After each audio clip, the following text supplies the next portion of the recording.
Vector අපි බලමු කොහොමද මේක නිර්මාණය වෙන්නේ කියලා. මට ඉතින් ඔයාලට වගේ ලස්සනට කතා කරන්න දන්නේ නැහැ.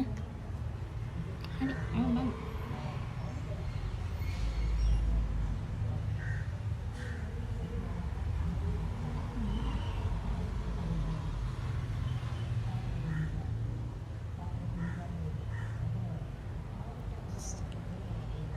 Two chain, one chain skip, 3 more double crochet.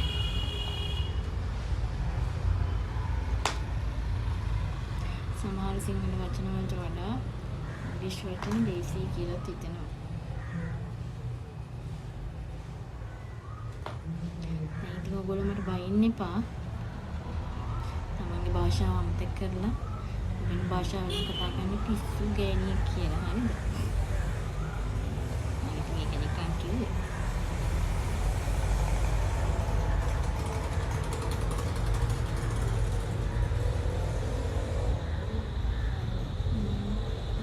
Project කියන්නේ ඇත්තටම නිවන භාවනාවක් වගේ.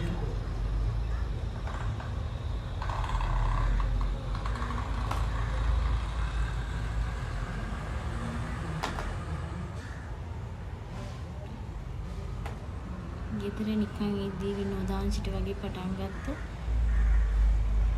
ගෙතුනේ මගේ ජීවිතේම වගේ වුණා. මගේ පාළුව නැති කරේ